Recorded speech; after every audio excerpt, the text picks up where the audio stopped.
Thank you. Good morning, everyone. It's good to see all of you again. Thank you for coming. How is everyone? Anyone has any questions? Your meditation doing okay? Are you enlightened yet? No? Okay. On the way. Okay. Very good. Well, if you have nothing to ask about, we'll discuss and study the Song of Enlightenment from a great master, Yungjia. Okay? So he says here, he says he's enlightened. He's the first Chan master who talked about enlightenment without saying he's enlightened. But so they indirectly said that he's enlightened by saying, I will talk to you about enlightenment. And then he says, I give you some tips about how to be like me. He says, purify the 5 roots, attain the 5 powers. Okay, and this is fundamental. What we're learning here is the theory behind cultivation.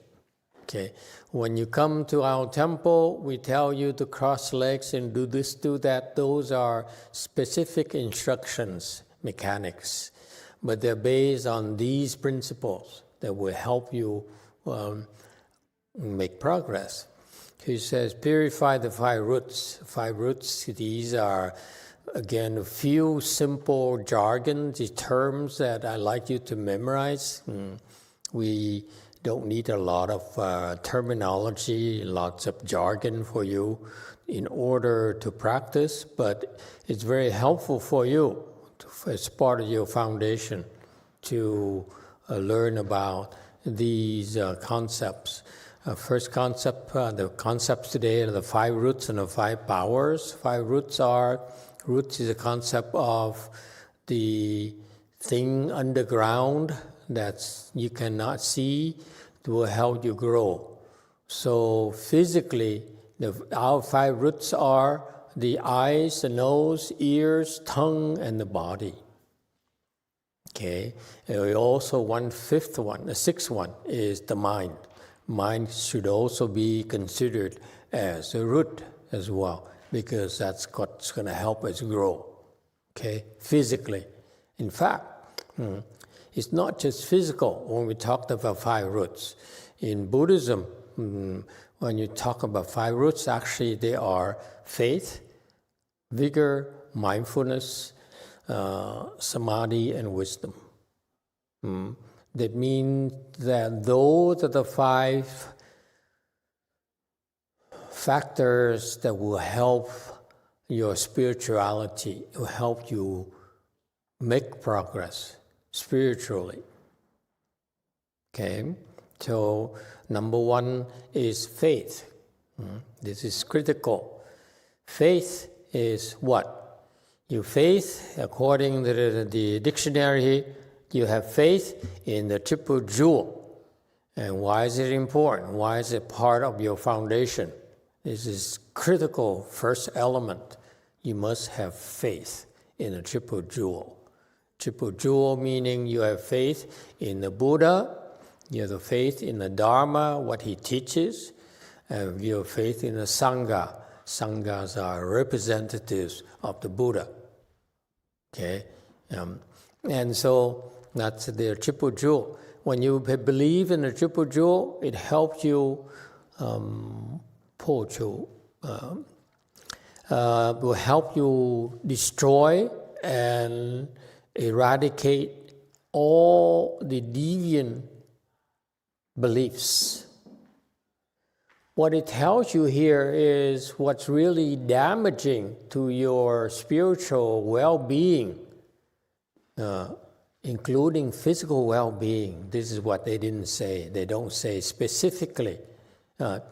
Without the spiritual foundation, you cannot have a good physical well-being. We don't only talk about it here because you only hear it here because in the outside world, people don't know better. They think life is only about physical, intellectual, emotional. Actually, the foundation of life is spirituality. And therefore, your well-being, your physical well-being actually rests upon, thank you, your spiritual well-being. The spiritual well-being depends on the absence of deviant beliefs.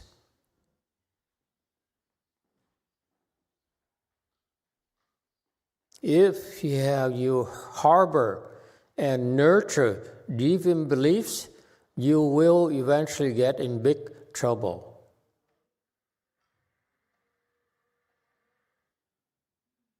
Okay, and the deviant beliefs basically can be explained as you think you can get away with it. You could think you can do bad things, evil things, and get away with it. That's not possible. That's impossible.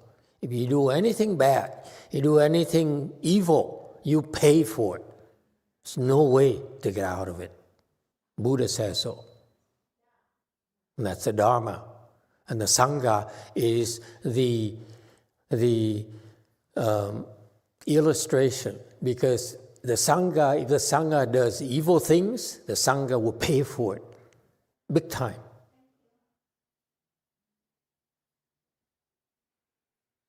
No one is above it. Okay? Buddha is gone already. You can't see the Buddha. That's why you look at the Sangha, and the Sangha is actually a physical example for you of what deviant beliefs can the kind of damages it will do to you. Yes, the Sangha has evil Sangha as well, and that's what you have plenty of chances to observe it. Okay, maybe you may not see it that quickly, but over time, the Sangha, when they're deviant, they are in big trouble.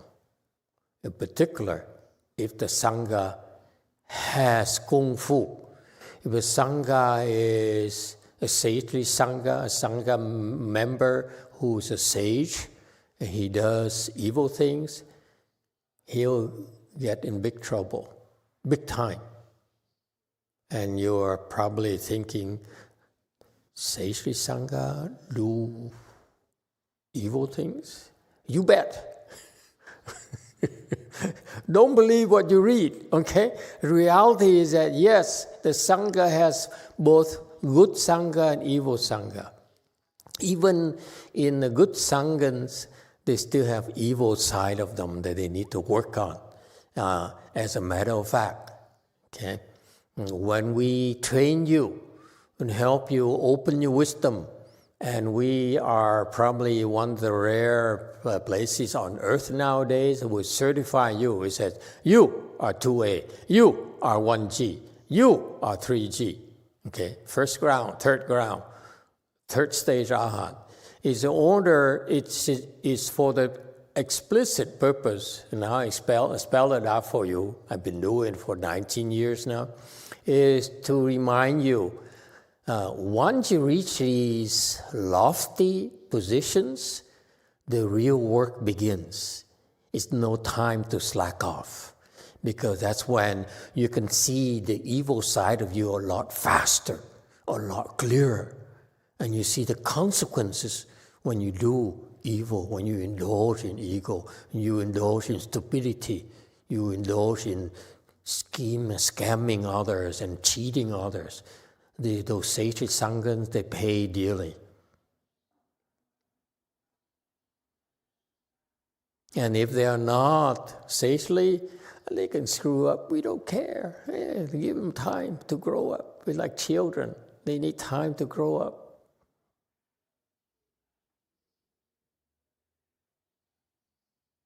Okay, so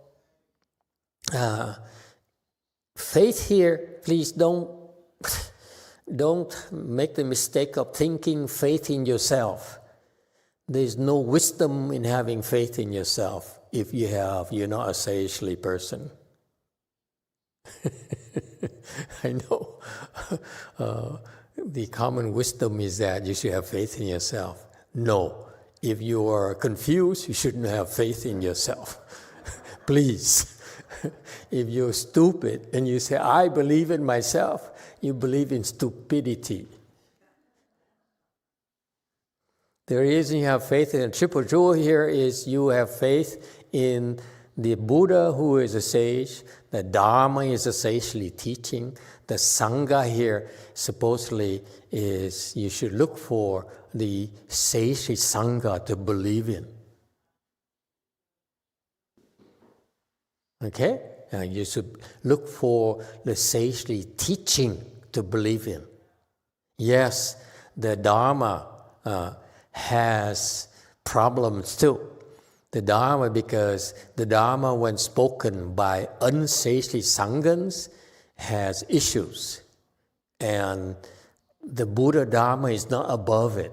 It has both the good and bad. Unlike Christianity, is only pure goodness. Right, Daniel? Buddhism has a lot of issues. The Dharma, when spoken by bad and evil monks and nuns, is very, very deviant. Okay? One guy, for example, Trungpa, who is a Tibetan, used to be a famous Tibetan monk, is very, very deviant. Whatever you read in his books, it only sounds good, but actually it's totally wacko. Okay? And we have plenty of those, a lot more of those, deviant, wacko, Buddha Dharma from deviant, wacko monks and nuns than the good monks and nuns. That's life. Very much like most politicians are pretty wacko and deviant, except for a few. That's life. Okay, don't look don't look further and then your own backyard, right there. Yes, DTT. Master, how can we tell a monk who is deviant and evil? Who's good and who's evil? How can we tell? Like you said that Tibetan monk, he's very famous, and what he says sounds good, but he's very deviant and evil. Why is that? How can we learn from that to tell who is evil and who is not? By trial and error. It's just like everything else. You go to the supermarket, you buy some fruits. Don't buy the whole basket of fruits. Buy a few, test it out. And then it's good, come back and buy some more. Or what we do at the temple, we don't buy anything. We wait for our disciples to give us fruits. And we know they're good mostly. And when they're good, we ask them, where did you get this? Then we go buy them. So the general rule of thumb is trial and error, first of all. Okay? And number two, if you have blessings, then you'll be shuffled or pushed along, or how do you call it? Corralled along like wild horses. Okay? Corral along until you find a good knowing advisor. That's how it works. Okay? And you must believe that based on your good blessings, it's going to happen. You have nothing to worry about. You know why not?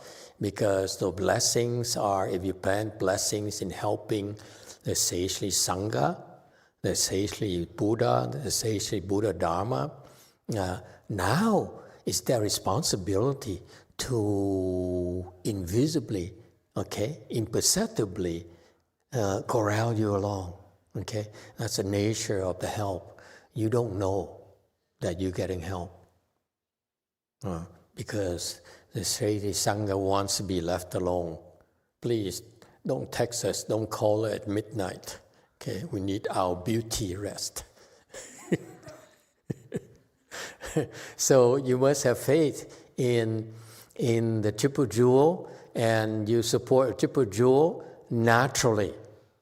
Okay, if you're sincere and you want to do good, you want to support the good part of the Triple Jewel, you will get help. Nothing to worry about.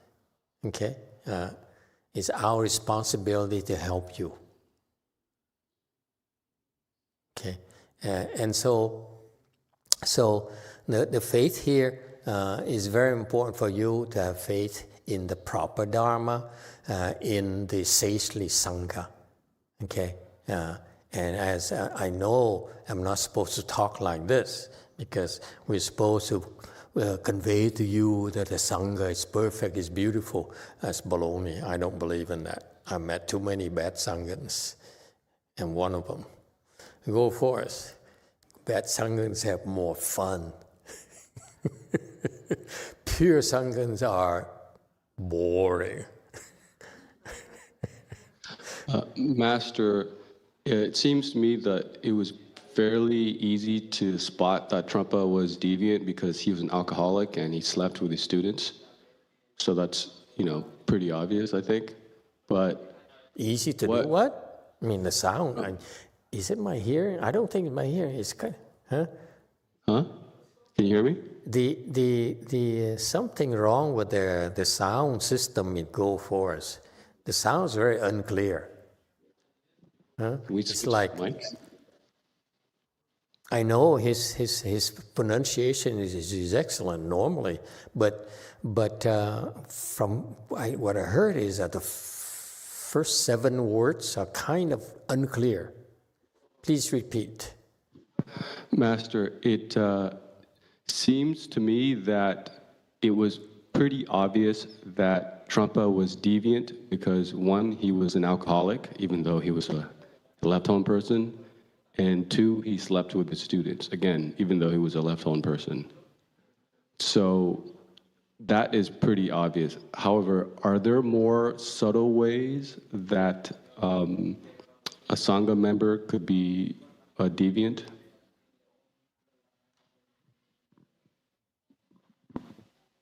I don't understand. So obviously some of them are deviant. There are more things to look for. What? Someone help me out. Did anyone understand his question? Yeah, go ahead, G.I. Joe. 8. Well, besides illustrating terrible behavior that this Lama was known for, it could be a lot more subtle and underlying and psychological. It could be the way he treats people and gets them to depend on him and doesn't follow through and becomes undependable and manipulates. These are all kind of underhanded dealings that you could suspect from a Lama on the dark side, I think. Yeah, there's lots of things. It's actually more complicated nowadays because, frankly, I met quite a few enlightened monks and nuns, Sanghas, and even though they're at the range where they're supposed to have wisdom, they don't realize that they are doing things that actually are not good for themselves. For example, the couple of things that to me are so obvious because I am lucky. I met my Chinese teacher as a first thing. When I was basically, in the past, I basically look at the Buddha and say, so you Buddha, so what? What do you do for me? And very sacrilegious. So yes, you can think you can imagine what I think of God. I thought of God as well. Okay, same category. And so, but somehow when I became interested in meditation, the only person I could learn from, for real, is my master Thichvinhhoausa, who is a sagely Sangha. Okay, and not only sagely Sangha, but his level of wisdom is so high. When we talk about sages have a wide range. Sages in Buddhism, from Mahayana perspective, to us, for me personally, is 1G to higher. Okay, for sage Arhat, it's okay, I will put up with you. Okay, because you are able to be taken seriously. But 1G or more, that's when we begin to really invest in you. Because you have the ability to understand. When we teach you, when we train you, you're able to understand. Whereas low levels, it takes a lot longer for things to sink in. A lot longer. Okay? However, the range of 1G to 2G is a huge difference, and 2G to 3G and so forth, it's a huge chasm, okay? Huge gap between them, okay? And I looked out because, and that's the nature of my blessings, by the way, that I talked about. Your blessings, because I'm pretty sure I made offerings to Master Thichvinhhoausa a lot in the past. That's why I met him, I believe him right away. There's no doubt in my mind. There wasn't any doubt. But his level is so high up there, okay? So he's able to be free from the low-level bodhisattva's mistakes. What are the mistakes of even the bodhisattvas that they're not aware of? I met too many of them, okay? The majority of them are like that, okay? And Master Thichvinhhoausa is one of the rare few who doesn't make that mistake. Which is that? By the way he taught us.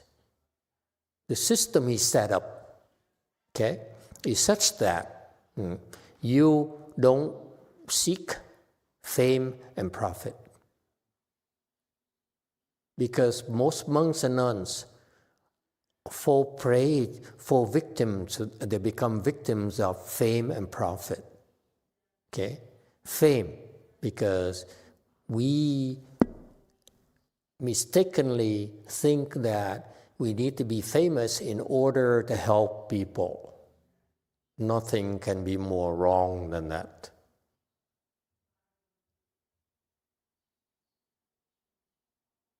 All right? There's enough Sanghas there who can be famous and help the Buddhist followers along, because that's all they need in terms of help.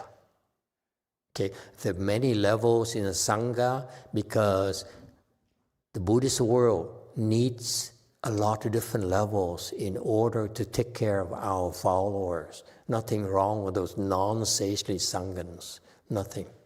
They're trying their best. They're on the way. Okay, all those will eventually move into the sagely Sangha range, for sure. Why is that? How can I make that claim? It's from the sutras. The Buddha says, even the bad monks nowadays, the very bad monks nowadays, do not make the mistake of being disrespectful and slandering them. If you do that, you're so stupid. It's beyond belief. You know Buddhist disciples. And especially if you're a monk or nun, you have no chance in cultivation when you do that. You're not doing bodhisattva work at all. It's impossible. You're dead. You might as well quit, go back to lay life. Okay? But all these monks who are bad monks, when Maitreya Bodhisattva appears in the world, they will become sages. The very bad monks right now will become sages.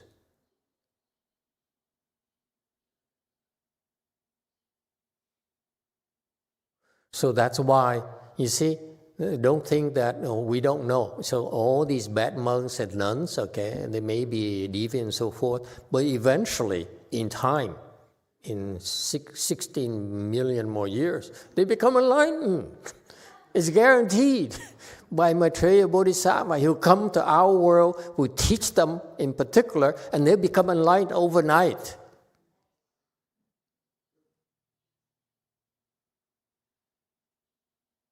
So that's why we have the Sangha here. Yes, we have unseishi Sangha and seishi Sangha.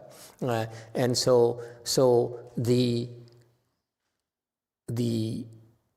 even the seishi Sangha, low-level sages, they still make the mistake of seeking fame.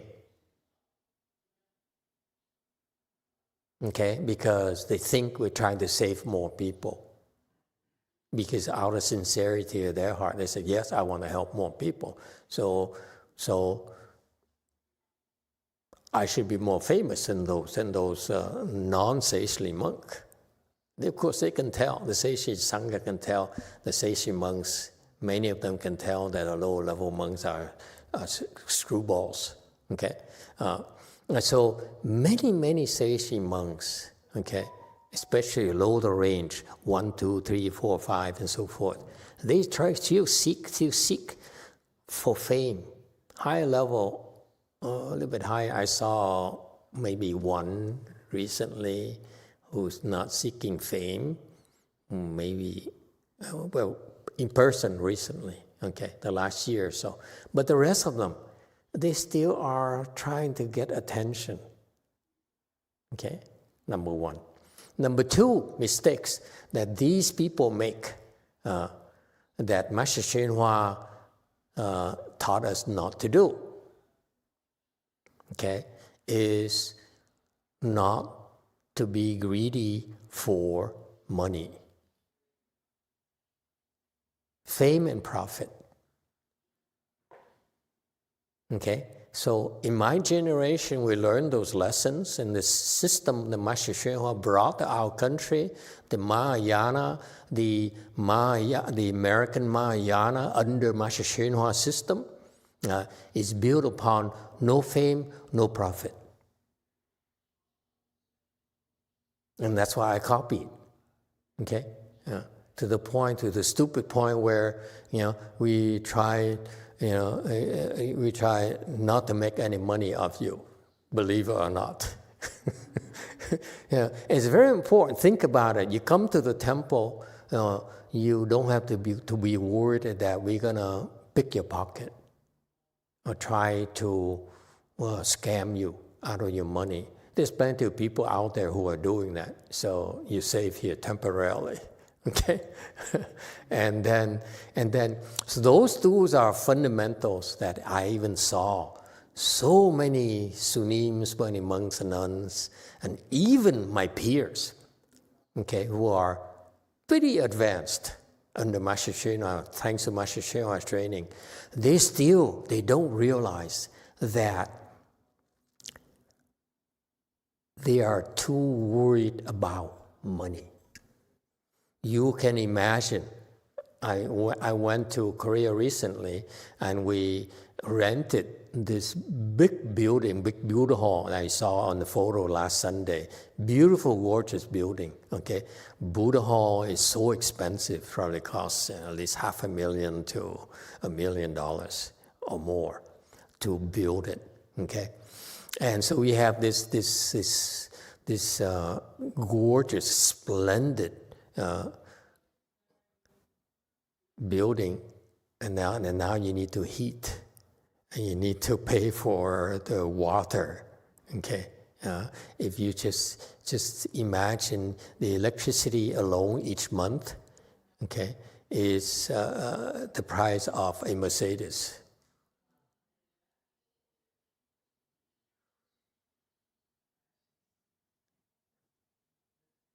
So with that kind of financial pressure, how are you going to survive?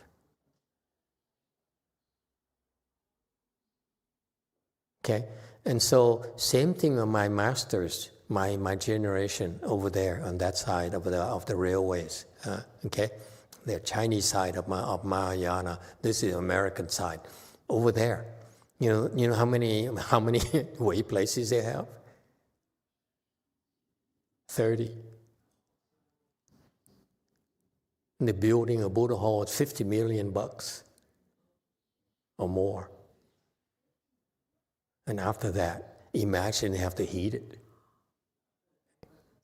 They have free water, okay? But they still have to heat it. And the bathroom is marble. Okay? When my master died, we were so worried about how we're going to pay our bills. So we thought about bringing in, would you believe, we thought bringing in vending machines. Now we're making money. That's what financial worries will do to you, even though you're high-level enlightened. Because you have these huge bills every month, and you have people to feed every month. What are you going to do?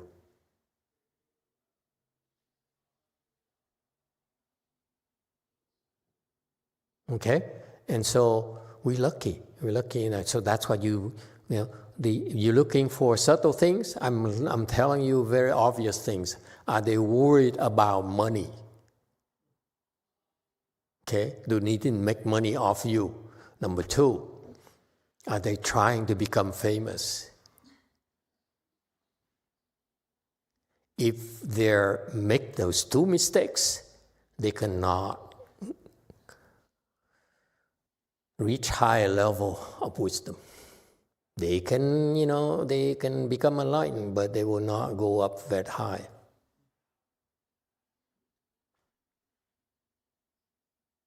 And this, I'm sharing with you this because I have now a lot of monks and nuns, and I'm worried that they're going to make the same mistake after I am dead. Okay? It won't be much longer, And you make that mistake, you will not be able to reach Mahasattva level. No way. And that's what we should be grateful to Master Thichvinhhoausa for. It's through that system I realized, wow, this is why we are different than them. We don't make that mistake. It's better to be poor and obscure. Yes, 8. Thank you, Master. Would American Mahayana make it as big as like Joe Osteen or Reverend Jesse Jackson? Would it be like more up to the society to make it that big, as opposed to sacrificing what the value system what you're about? It's just like Master Thichvinhhoausa. When he was alive, he was not that famous. It's only after he died he was more famous. Because then people, after he died, people say, "Oh my God, I missed the boat. Now who's going to save me? Who's going to heal me?"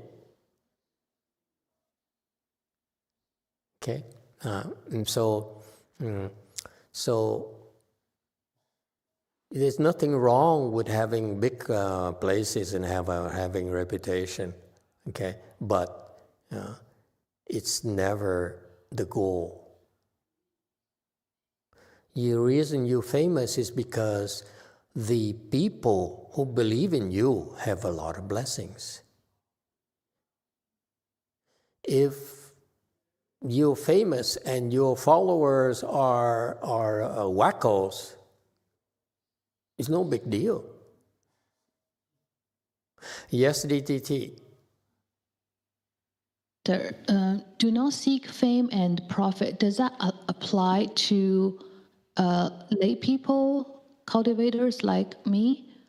And also, I wonder, is do not seek fame different from marketing?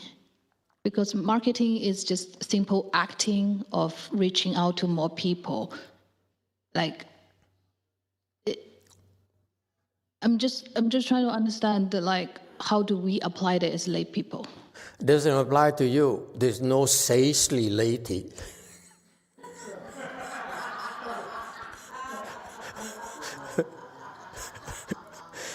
If you're a lay person, you say you belong to the Sangha already. Even though you don't wear Sangha clothing. And this is why in the Vimalakirti Sutra later in this afternoon lecture, there are 32,000 bodhisattvas. You think they come dressed as monks and nuns? No, they come dressed like you. Okay, and Vimalakirti is a lay person. His dress is very well. He has fancy clothing. He has wives. He has children. It's different. When you at that level, they do different things. Okay, for lay people, you lay people because you have obligations, different kinds of obligations. You have obligations to your family. You need to provide for your family. Your obligation to your profession. You need to, I hope you make advancements to your field. That's contribution to your areas of expertise. That's how civilization gets better, improves, because you become a better person professionally. Okay? So nothing wrong with that. So for part of being famous, like for example, Mr. Buffet is very famous because it helps. He has a good example of how to make money and being ethical versus during a time when these tycoons are anything goes. Okay? For example, the Greek tycoon who's dead, who married Jackie Onassis, for example, Mr. Onassis, okay? He lacks, to me, now he's dead, he lacks morality. He's not a good person. Become fool themselves. In contrast, Mr. Buffet, in spite of his wealth and his immense fame, you see, he's not fool himself. You notice that? He's a very special individual, okay? So he's contributing, as a bodhisattva, he's contributing to the field of finance. He goes and lectures in universities, inspires a lot of young people like you, from Harvard, from Wharton, from MIT, who would learn from him and would try to make a difference. Okay? And so, as far as for lay people as well as left home people, it's a matter of personal choice. It's always trade-offs. Okay? But at the end of the day, it's about how you feel about your day, about your life. Can I look at myself in the mirror and be proud of myself? Feel that I've done something significant. I can look at my son and say, I'm trying to leave a better world for you, really. I'm thinking of you. That's my love to you, is I leave behind me a legacy and of goodness, of caring, of compassion, of kindness.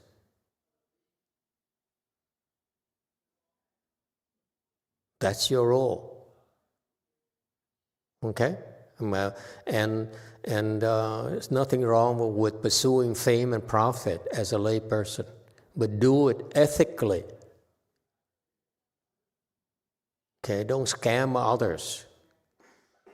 Okay, there's nothing wrong with painting your face orange or putting mascara, like mascara senator. You don't know?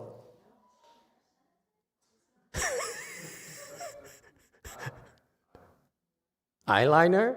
Oh, sorry. Eyeliner. Sorry. Thank you. I'm glad you're here today. Eyeliner senator.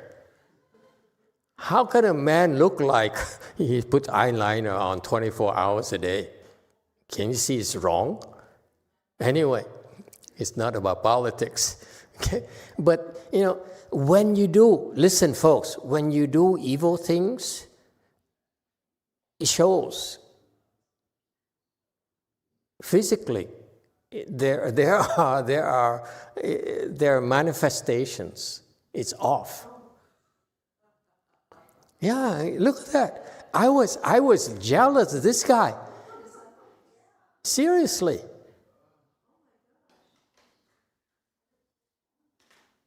He looks better than his wife. With his eyeliners.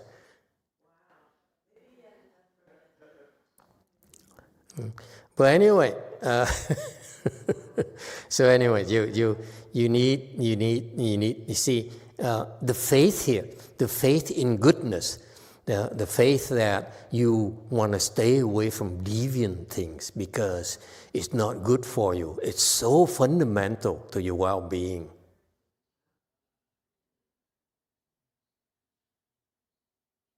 You will not sacrifice that goodness in your heart for the sake of fame and profit. Okay? Number 2, root is vigor. This is what I like about you. I like about you, cultivators in our system, American Mahayana system. You are so vigorous. This is why you progress so quickly. Without cultivating vigorously, you will not be able to make progress. Okay, and in particular, this is why I go to Asia, because the Asian cultures over there, they are very hardworking, they're very vigorous when it comes to cultivation. Okay, number 3, number 2, by the way, vigor is the one critical element for your improvement.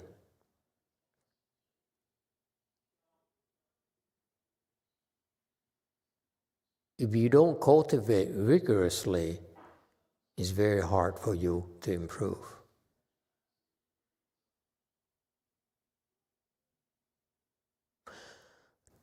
Number 3, mindfulness. Okay, so the vigor here, according to the Chinese teaching, you practice vigorously in order to sever and expel all evil. Okay? So again, you see, number 1, number 2 are related. Number 1 is that you be careful. You need to understand that you can't get away with it. Okay? Don't think you can get away with it just because people don't see, they don't know, and you can get away with it. You can't. Okay? Number 2, vigor is that once you believe in proper cause and effect, you should do next is to throw out the evil inside of you. This also has to do with the 1G, 2Gs, and 3Gs. Now they're enlightened. Now what it means is that they now have more wisdom than us, and therefore they can spot the evil elements in their psyche a lot faster than we, a lot clearer, a lot better than we do, and therefore they're supposed to throw them out.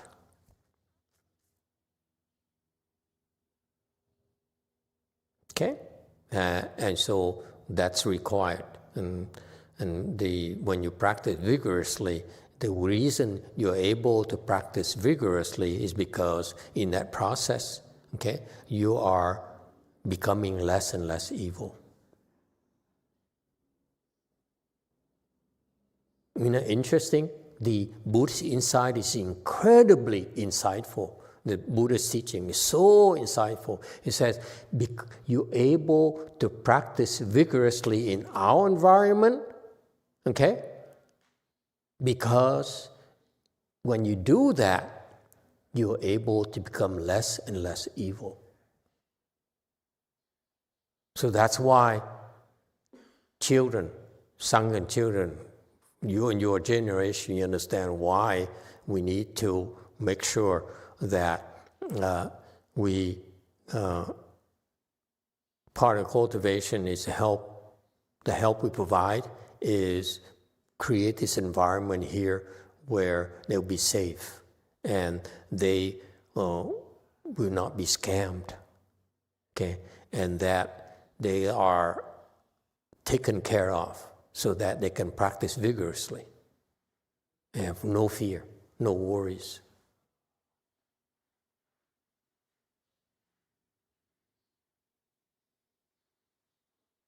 Okay? Number 3, mindfulness. Mindfulness, be mindful of the 4 stations of mindfulness. What are the 4 stations of mindfulness? Number 1, be mindful that, what? Anyone. These are foundations of your cultivation. What are the 4 stations of mindfulness? The body is impure. Don't be so attached to your body. Feelings are suffering. If you have feelings, you're suffering. The mind is impermanent. All your thoughts, okay, they don't last. And what's the 4th one? Body is impure, feeling is a suffering, the mind's impermanent, your mind is not forever. Okay, whatever you believe, okay, it's not forever. Look at yourself, look at your life. Today you're Christian, tomorrow you'll be Buddhist. And finally,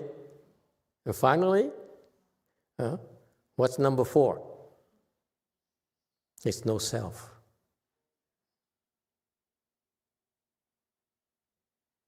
Only confused people take themselves seriously. Put on eyeliners.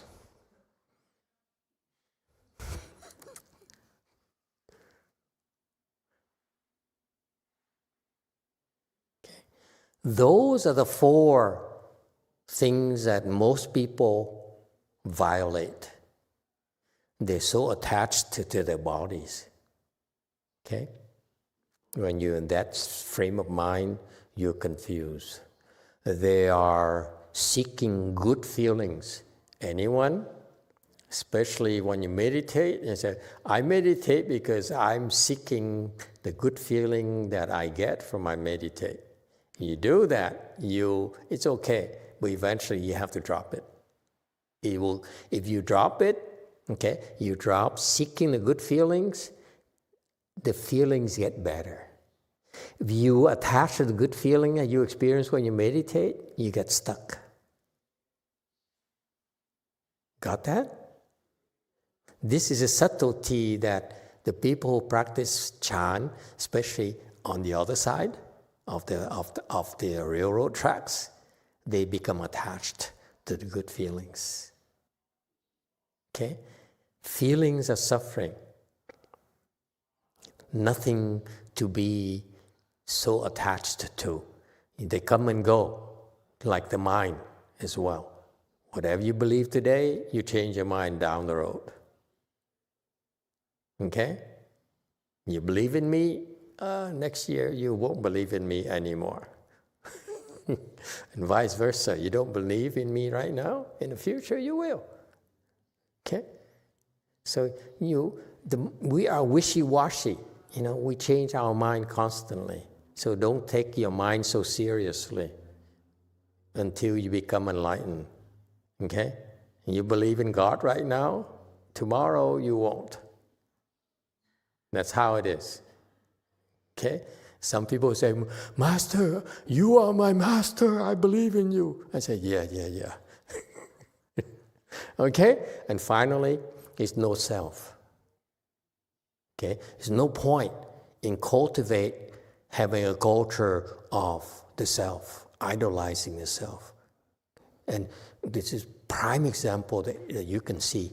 Mr. Buffet is never about promoting himself. You notice that?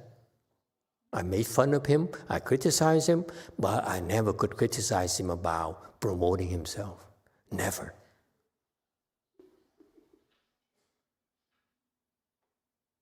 Okay? Whereas, believe it or not, one of the instruction of my master to his enlightened disciple is that you go and shake hands and make people feel good about Buddhism. And it's interpreted as you should become famous. Are you kidding me?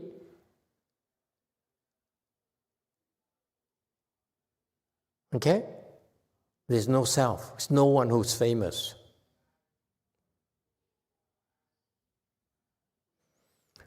All right? So those are the 4 things that you don't want to violate. Okay? Don't be attached to the body. It's there for you to learn how to put it to good use and do good.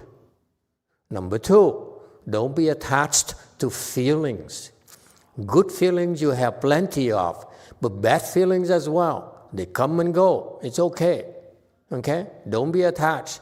The good feelings, enjoy them. The bad feelings, don't run away from them. Don't be scared of them. Number 3, don't be so attached to your knowledge, to your thinking, to what you know, what you believe. Okay? You're still confused. That's why we have to teach you to be mindful of these 4 stations of mindfulness until you become enlightened. Okay? Don't be so attached to your knowledge. Don't be so full of yourself. That's number 4. There's no ego. You don't matter. You're not as important as you think.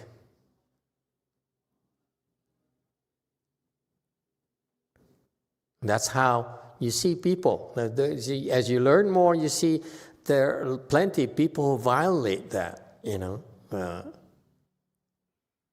And those, because if you do that consistently, day in, day out, you will never open your wisdom.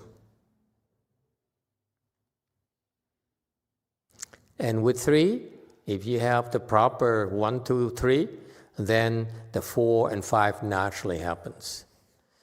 4, samadhi. Samadhi, why is it a root? A root because samadhi enables you to sever and expel emotions, desire, and afflictions. Meaning what? Just don't read these things. You need to understand why we teach them. Meaning that when you're afflicted, and you say, I'm so afflicted, what are you supposed to do? Cross your legs and enter samadhi so that you're free from your affliction. Don't blame me for saying I'm afflicted because of master. I'm afflicted because of my husband. Please, her husband is innocent. He's just being himself. Okay? You're afflicted because you're afflicted. You chose to be afflicted. We simply are catalysts to make you more afflicted, but you're afflicted already. Okay? And so that's why when you're afflicted, what do? Cross your legs. Because when you cross your legs, you'll be able to enter samadhi. That's how you cease to be afflicted. It's no one else's fault. You continue to be afflicted because you're stupid. You think it's normal. You think it's someone else's fault. You're afflicted is your own damn fault. You're afflicted.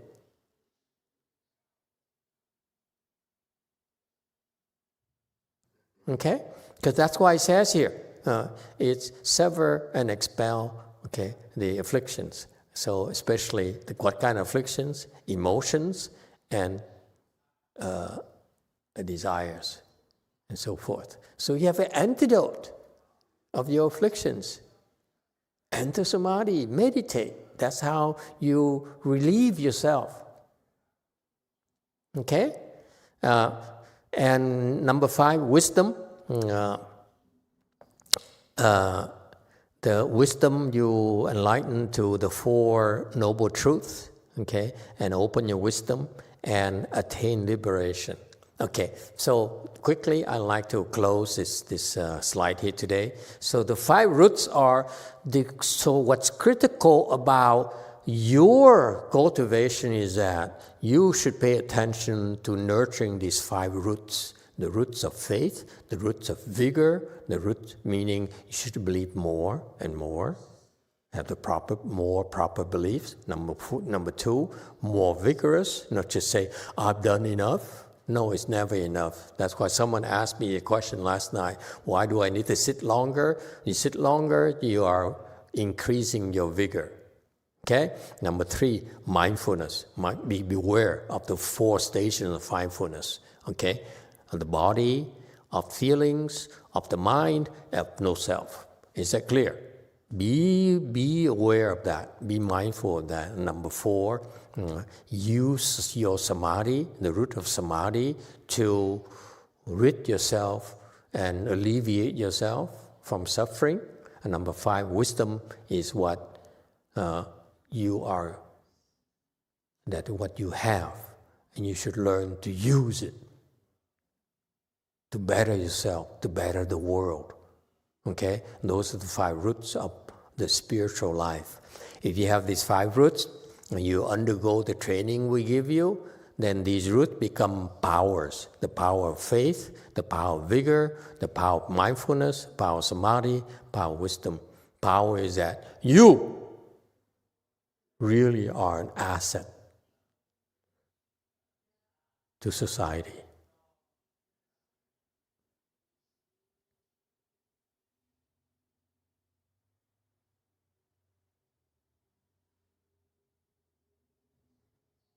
The power to do good, the power to help, the power to make a difference.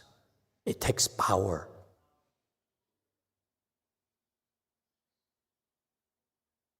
Because the evil side, they have a power to do evil, the power to destroy, and we develop the ability to stop them, to crush them when necessary.